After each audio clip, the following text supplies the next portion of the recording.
ஆண்டவரும் இரட்சகருமாகிய இயேசு கிறிஸ்துவின் ஒப்பற்ற நாமத்தில் இன்றைய தேவனுடைய வார்த்தைக்கு உங்களை கர்த்தருடைய நாமத்தினால் அன்போடு வாழ்த்துகிறேன்.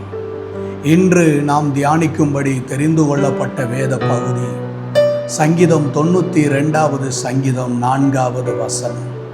கர்த்தாவே, உமது செய்கையால் என்னை மகிழ்ச்சியாக்கினே. ஆடுகளின் பின்னே நடந்த தாவீதை அந்த ஆட்டு மந்தையிலிருந்து எடுத்து, அவனுடைய சிறுமையான நிலையிலிருந்து ஆண்டவர் அவனை எடுத்து அவனை ஆசீர்வதித்து அவனுக்கு சிங்காசனத்தை உண்டாக்கி அவனுடைய ராஜ்ய பாரத்தை ஆண்டவர் நிலைக்க பண்ணினார். கர்த்தருக்கு ஸ்தோத்திரம்.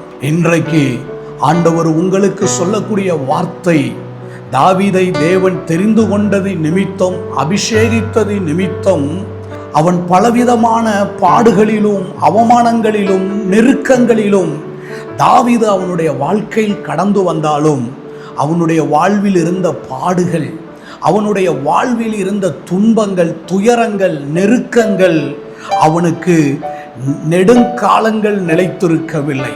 ஆகவே இன்றைக்கு கர்த்தர் சொல்லக்கூடிய வார்த்தை என்னவென்றால், இன்றைக்கு நீங்கள் பார்க்கிற இந்த பாடுகளில் இருந்து, இன்றைக்கு நீங்கள் பார்க்கிற இந்த அவமானங்களில் இருந்து, இன்றைக்கு நீங்கள் பார்க்கிற இந்த துக்கத்தில் இருந்து, துயரத்தில் இருந்து ஆண்டவர் உங்களை தூக்கி எடுத்து உங்களை ஆண்டவர் மகிழ்ச்சியாக்குவார்.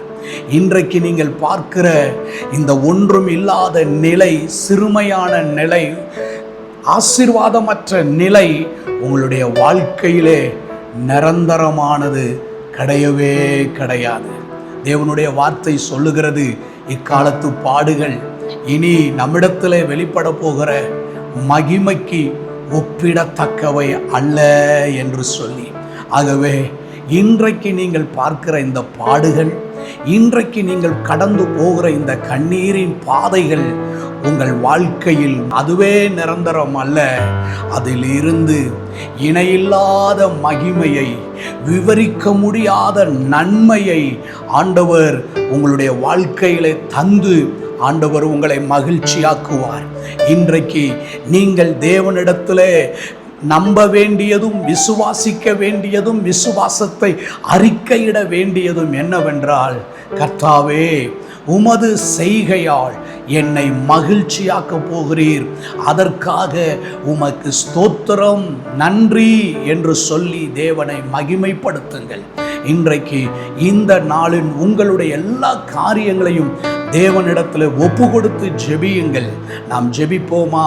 அன்பின் நல்ல ஆண்டவரே, கர்த்தாவே, தாவீதை, ஆடுகளின் பின்னே நடந்த தாவீதை ஆட்டு மந்தையிலிருந்து எடுத்து உயர்த்தின ஆண்டவர், இன்றைக்கு எங்களுடைய சிறுமையில் இருந்து, ஏழ்மையில் இருந்து, இயலாமையில் இருந்து ஆண்டவர் எங்களை தூக்கி எடுத்து உயர்த்த போகிறதற்காக உமக்கு நாங்கள் நன்றி சொல்லுகிறோம். உம்முடைய கரத்தில் ஒப்பு கொடுக்கிறோம். எங்கள் வாழ்வில் ஆண்டவரே ஒரு அசாத்தியமான அற்புதங்களை செய்து எங்கள் வாழ்க்கையை நீர் உயர்வடைய செய்ய போகிறதற்காக நன்றி. இயேசுவின் நாமத்தில் பிதாவே, ஆமென், ஆமென். God bless you. கர்த்தர் நம்மை ஆசீர்வதிப்பார்.